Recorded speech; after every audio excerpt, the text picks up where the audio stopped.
এই পুরো সুদভিত্তিক একটা দেশ না, সুদভিত্তিক বিশ্ব কায়েম করেছে একটা একটা একটা গোত্র, একটা সভ্যতা, সুদভিত্তিক একটা বিশ্ব কায়েম করে ফেলেছে। এখন বিশ্বের কোনো কান্ট্রি সুদমুক্ত হতে পারবে না। বিশ্বের কোনো কান্ট্রি 100% এখন সুদমুক্ত হতে পারবেই না, যদি সে ওয়ার্ল্ড ব্যাংকের দ্বারস্থ হয় আর IMF-এর দ্বারস্থ হয়। যদি কেউ ওয়ার্ল্ড ব্যাংক IMF-এর দ্বারস্থ হয়, সে সুদমুক্ত থাকতেই পারবে না। শ্রীলঙ্কা দেউলিয়া হয়ে গেল কেন? কেন? One of the most important কারণ হচ্ছে রিবা। আমরা তো বলছি এখানে করাপশন ইত্যাদি, ওই মেগা প্রজেক্ট হাবিজাবি, এগুলো পরে। এর চেয়ে বড় কারণ হচ্ছে রিবা বা সুদ। এটা মানুষের রক্ত এবং শ্রম আর যে অর্থ সম্পদকে চুষে নিয়ে ফেলবে একেবারে। এ কারণে দেখবেন বিশ্বের একটা অংশ রিবার মধ্য দিয়ে অনেক ধনী হয়েছে, আর বাকি অংশগুলো কিন্তু আস্তে আস্তে প্রভার্টি এবং ডেস্টিটিউশনের মধ্যে গিয়েছে। রক্ত চুষে খাওয়া, এটা হলো গরিবের রক্ত সাক করা, চুষে খাওয়া। এ কারণেই হয়তোবা নবী সাল্লাল্লাহু আলাইহি ওয়াসাল্লাম যখন মেরাজের রাতে গিয়েছেন আল্লাহ পাকের সাথে সাক্ষাৎ করতে, তখন তাকে অনেক আযাব দেখানো হয়েছে না? এই আযাবগুলোর মধ্যে একটা আযাব তিনি দেখেছেন, কিছু মানুষকে রক্তের নদীতে ফেলে মাথা ফাটিয়ে দেওয়া হচ্ছে। কিসের নদী? রক্তের নদী। মাথা ফাটিয়ে দেওয়া হচ্ছে। মাথা যখন বিক্ষিপ্ত হয়ে যায়, পাথর দূরে চলে যায়, আবার পাথর ফেরেশতা নিয়ে আসতে গিয়ে মাথা আবার জোড়া লেগে যায়। রক্তের নদীতে সাঁতার কাটছে। নবী জিজ্ঞাসা করলেন সাল্লাল্লাহু আলাইহি ওয়াসাল্লাম, এরা কারা? অপরাধ কি ছিল? জিবরাইল আলাইহিস সালাম বলছেন, এরা হচ্ছে আপনার উম্মতের ওইসব ব্যক্তি যারা সুদখোর ছিল। রক্তের নদী কেন? কারণ মানুষের রক্ত চুষেটা বড়লোক হয়েছে। আসুন, তো আমি একটা পয়েন্ট থেকে কথা বলা শুরু করেছি যে সত্য মিথ্যা ন্যায় অন্যায়ের চূড়ান্ত মানদণ্ড কি হবে? মানুষের জ্ঞান, সায়েন্স এবং যুক্তি, না আল্লাহর ওহী? কোনটা? যদি মানুষের জ্ঞান, বিজ্ঞান এবং যুক্তি আল্লাহর ওহীর অনুকূলে হয়, সেটা অবশ্যই গ্রহণযোগ্য, তাই নয় কি? অবশ্যই গ্রহণযোগ্য। আর যদি মানুষের জ্ঞান, বিজ্ঞান এবং যুক্তি দর্শনগুলো কোরআন সুন্নাহ বা আল্লাহর ওহীর বিপরীতে চলে যায়, তখন কি আপনি সেটা গ্রহণ করবেন? গ্রহণ করবেন? আচ্ছা, মেজরিটি কখন গ্রান্টেড হবে? যখন সেটা কোরআন সুন্নাহর অনুকূলে হবে ইনশাআল্লাহ। প্রতিকূলে গেলে কি নেবেন? এই যে বেশিরভাগ মানুষ যদি বলে সুদ হালাল, নেবেন? মদ হালাল, জেনা হালাল, নেবেন? আচ্ছা, এই কনসেপ্টটাকে ক্লিয়ার করেন। এবার আসেন, মুসা আলাইহিস সালাম কি বলছেন? হ্যাঁ, আমি জ্ঞানী মানুষ। ও আচ্ছা, তৃতীয় সিঁড়িটা একটু শেষ করে নেই। 3 নম্বর সিঁড়িতে নবী সাল্লাল্লাহু আলাইহি ওয়াসাল্লাম, তখন তিনি বলছেন আমিন। সাহাবীরা বলছেন কি জন্য ইয়া রাসূলুল্লাহ? তিনি বলছেন জিবরাইল আলাইহিস সালাম এসেছেন আমার কাছে, এসে বলছেন সেই ব্যক্তি ধ্বংস হোক যার সামনে আমার নাম উচ্চারিত হয়েছে মুহাম্মদ সাল্লাল্লাহু আলাইহি ওয়াসাল্লাম, কিন্তু নাম শুনে সে দরুদ পাঠ করে নাই। এই 3 শ্রেণীর মানুষ কি হবে? ধ্বংস। এই জন্য আমি বলেছিলাম যে নবী সাল্লাল্লাহু আলাইহি ওয়াসাল্লামের নাম আসলেই পড়বেন কি? সাল্লাল্লাহু আলাইহি ওয়াসাল্লাম। 10টা নেকি হবে, আল্লাহ 10 বার রহম করবেন, 10টা গুনাহ মাফ হবে ইনশাআল্লাহ। আপনি ধ্বংসপ্রাপ্তদের অন্তর্ভুক্ত হবেন না, আল্লাহর নবীর অভিশাপ আপনার উপরে থাকবে না ইনশাআল্লাহ তাআলা। একটা ছোট্ট কথা বলে সামনে যাই। যে নবীর নাম শুনে দরুদ পাঠ না করলেই অভিশপ্ত হতে হচ্ছে, যে নবীর নাম শুনে দরুদ পাঠ না করলেই অভিশপ্ত হতে হচ্ছে, সেই নবীর সুন্নতের খেলাফ জীবনযাপন করলে নিশ্চয়ই পুরস্কৃত হতে হবে। তাহলে কি হবে? সেই নবীর সুন্নাত, আদর্শ, ব্যক্তি, পরিবার, সমাজ, এই জীবনে যদি আমরা প্রতিষ্ঠা না করতে পারি, তাহলে নিশ্চয়ই আমরা পুরস্কৃত হব নাকি? হব? নবীর নাম শুনে দরুদ না পড়লেই সে অভিশপ্ত হচ্ছে। ধ্বংস হোক সে ব্যক্তি, যে ব্যক্তির সামনে নবীর নাম উচ্চারিত হলো, দরুদ পাঠ করলো না, ধ্বংস হোক। মানে নবী বলছেন আমিন, তার মানে নবী সাল্লাল্লাহু আলাইহি ওয়াসাল্লাম বদদুয়া করলেন, তাই নয় কি? নবীজি কি করলেন? এখানে বদদুয়া করলেন, সে ধ্বংস হোক। যেমন নবীজি ওই যে রিবা সাথে সম্পৃক্ত ব্যক্তিরা আল্লাহ এবং তার রাসূলের সাথে যুদ্ধ করে না? কোরআনে আছে, রিবা যদি তুমি না ছাড়ো, এর উপর অটল থাকো, তাহলে সে যেন আল্লাহ এবং তার রাসূলের সাথে যুদ্ধের ঘোষণা করলো। এটাকে অভিশাপ নয় কি? নবীর অভিশাপ নিয়ে চললে সারা জীবনে কি কল্যাণ এবং কামিয়াবি আসবে? নবীর নাম শুনে দরুদ না পড়লেই যদি এই শাস্তি হয়, তাহলে নিঃসন্দেহে সারা জীবন নবীর আদর্শের খেলাফ চললে কখনো শান্তি পাওয়া যাবে না। সিম্পল কথা। কি বুঝতে কঠিন মনে হচ্ছে? আচ্ছা, এবার এখানে চলে আসেন। মুসা আলাইহিস সালাম বলছেন হ্যাঁ আমি জ্ঞানী মানুষ। আল্লাহ পাক ধরলেন না, তুমি সবচেয়ে বেশি জ্ঞানী মানুষ নও। মুসা আলাইহিস সালামের উপরে কি নাযিল হয়েছিল? তাওরাত। আল্লাহ পাক তার সাথে কথা বলেন নাই? বলেছিলেন? তুর পাহাড়ে তিনি আগুন দেখেছিলেন, আল্লাহ পাক কথা বলেছিলেন না? কালিমুল্লাহ বলা হয়। মুসা আলাইহিস সালামকে বিশাল একটা গোত্রের দায়িত্ব দেওয়া হয়েছিল বনু ইসরাইল, এবং কোরআন খুললে আপনি প্রত্যেকটা জায়গায় দেখবেন মুসা আর ফেরাউন, মুসা আর ফেরাউন, তাই নয় কি? এত বড় একজন জলিল এবং কাদের নবী, আল্লাহ পাক তাকে বলছেন না তুমি সবচেয়ে জ্ঞানী মানুষ নাও। তিনি প্রশ্ন করছেন তাহলে কে সেই জ্ঞানী মানুষ? তিনি অস্থির হয়ে যাচ্ছেন, আল্লাহ আমি তার সাথে দেখা করতে চাই, I want to meet him, আমি তার সাথে দেখা করতে চাই। সে কোথায়? প্রয়োজনে তার সাথে দেখা করতে যদি আমাকে যুগ যুগ ধরে চলতে হয়, রাস্তায় হাঁটতে হয়, তাও হাঁটবো।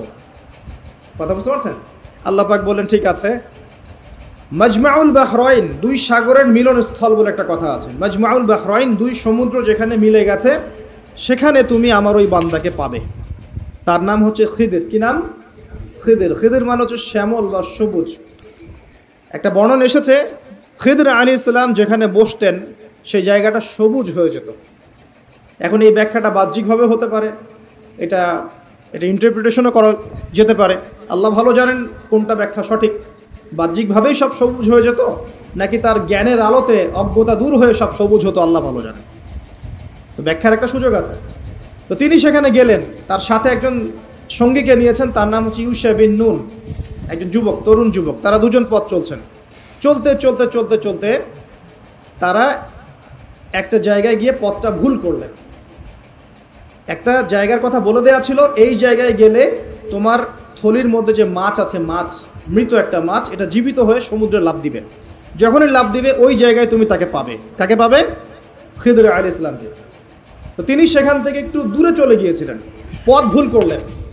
যেই পথ ভুল করলেন তিনি ক্লান্ত হয়ে গেলেন, ক্লান্ত হয়ে বসে পড়লেন, এবং সেই সাথীকে বলছেন খাবার কিছু আছে, নাস্তা কিছু আছে, নিয়ে আসো।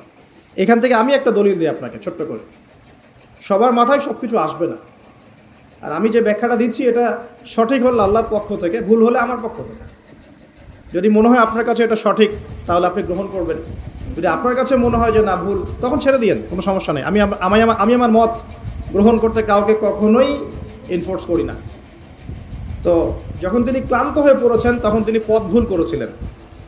আমি ফিল করছি জিনিসটা এইভাবে যে জীবনে চলার পথে আমাদের গন্তব্য যদি ঠিক না থাকে তাহলে আমরা খুব সহজেই ক্লান্ত হয়ে পড়বো। আর আমার কথা কি বুঝতে পারছেন? জীবনে চলার পথে আমাদের গন্তব্য যদি ঠিক না হয় আমরা খুব সহজেই ক্লান্ত হয়ে পড়ব। আমাদের গন্তব্য কি? এই গন্তব্য যদি ঠিক না থাকে, যাদের গন্তব্য দুনিয়া, যাদের গন্তব্য বাড়ি গাড়ি, স্ট্যাটাস, প্রতিপত্তি, পলিটিক্যাল পাওয়ার, যাদের গন্তব্য হচ্ছে জাস্ট দুনিয়ার মোহ, তারা খুব সহজেই ক্লান্ত হয়ে পড়বেন। কিন্তু আল্লাহর পথে যারা পথযাত্রী, যাদের গন্তব্য জান্নাত, তারা কখনো ক্লান্ত হয় না। কখনো ক্লান্ত হয়? দেখবেন শেষ বয়সে বৃদ্ধ হয়ে গেছে আলেম, বৃদ্ধ হয়ে গেছেন মুহাদ্দিস, মুফাসসির, এখনও দেখবেন যে সিংহের মতো বক্তব্য দিচ্ছে, দেখেন না? তো এই বিষয়টা আমি ফিল করেছি। সামনে যাই, তো তিনি তাকে পেলেন।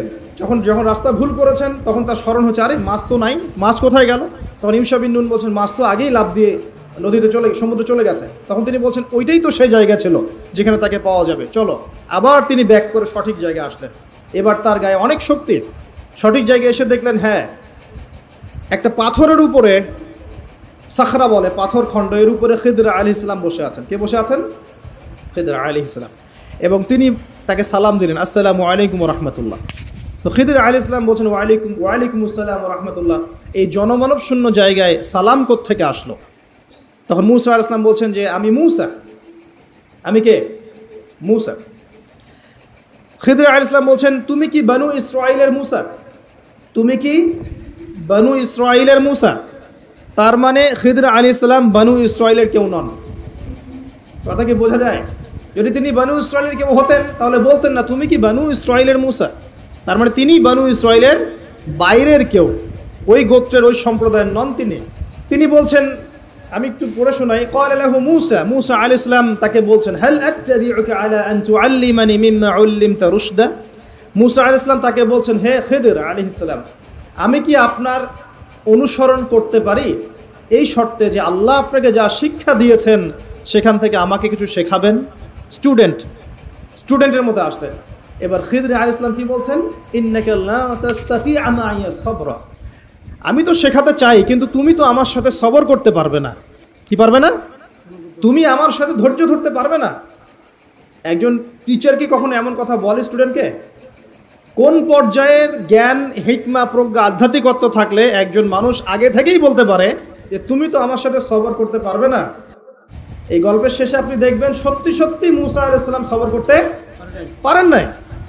আচ্ছা, মুসা আলাইহিস সালাম বলছেন যে মুসা আলাইহিস সালাম বলছেন ইনশাআল্লাহ, ইনশাআল্লাহ আপনি আমাকে ধৈর্যশীল পাবেন এবং আমি আপনার কাজে কোনো রকমের ভ্যাটো দিব না, বাধা দিব না।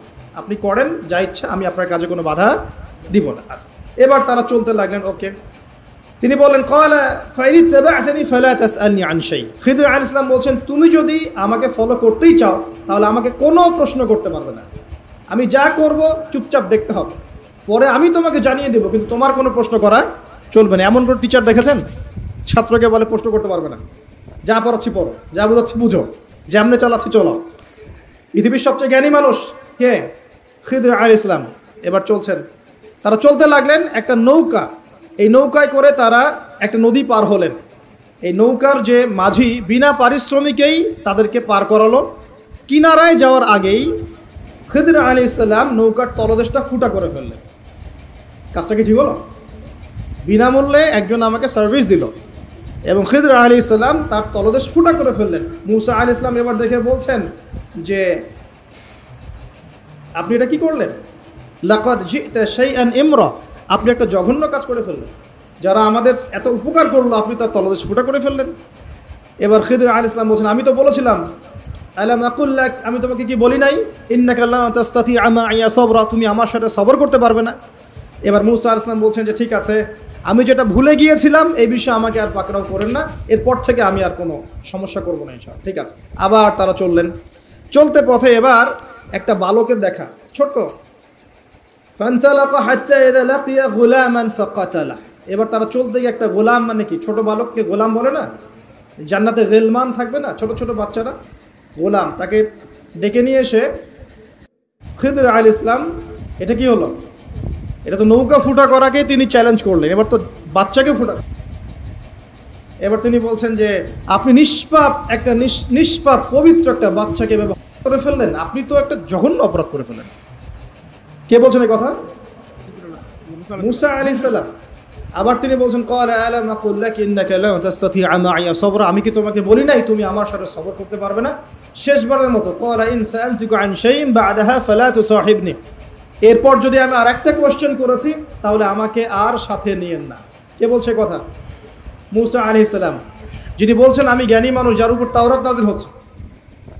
এবার ফানতালাকা, তারা চললেন। হাত্তা ইযা আতায়া আহলা ক্বারিয়াতিন ইসতাতআমা আহলাহা ফাআবাউ আন ইউদাইফুহুমা ফাওয়াজাদা ফিহা জিদারান ইউরিদু আন ইয়ানকাদ্দা ফাআকামা ক্বালা লাউ শি'তা লাত্তাখাযতা আলাইহি আজরা। ঘটনা হচ্ছে এই যে তারা এবার চলতে পথে একটা গ্রামে প্রবেশ করলেন। গ্রামের লোকজনের কাছে মেহমানদারি চাইলেন, পানি খাবার